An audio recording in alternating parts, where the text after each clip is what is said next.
Netaji Subhas open university UG BDP history CC history 2 পেপারটির assignment 2025-এর 2 set প্রশ্ন উত্তর তোমাদের সামনে তুলে ধরছি।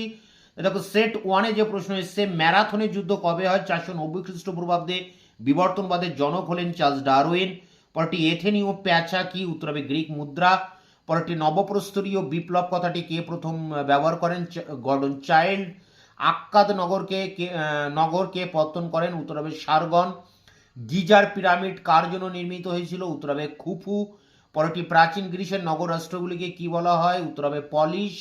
পরটি থার্মোপাইলির যুদ্ধ কবে হয়? উত্তর হবে 480 খ্রিস্টপূর্বাব্দে। পরটি পেলোপনেসীয় লিগে কার প্রাধান্য ছিল? উত্তর হবে স্পার্টা। 10 দাগের প্রশ্ন, প্রাচীন প্রস্তর যুগ কয়টি ভাগে বিভক্ত? উত্তর হবে 3টি। এরপর সেট 2-তে যে প্রশ্ন এসছে, দেখো, প্রাচীন মিশরে মৃত্যু দেবতা কে ছিলেন? ওসিরিস। পরেরটা নারমার প্যালেট বা প্লেট হবে, এ কোন রাজার বর্ণনা আছে? উত্তর হবে নারমার।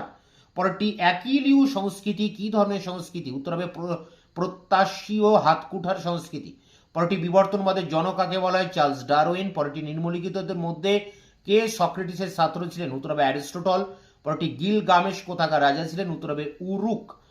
তা এই ছিল সিসি 2 পেপারটির 2 সেট প্রশ্ন উত্তর। তোমরা এগুলো সংগ্রহ করে অ্যাসাইনমেন্ট দাও। দেখা হচ্ছে অন্য ভিডিওতে। ততক্ষণ চ্যানেলকে সাবস্ক্রাইব করে রাখবে, বন্ধুদের কাছে শেয়ার করবে। ভিডিওটি ভালো লাগলে অবশ্যই একটা লাইক দেবে।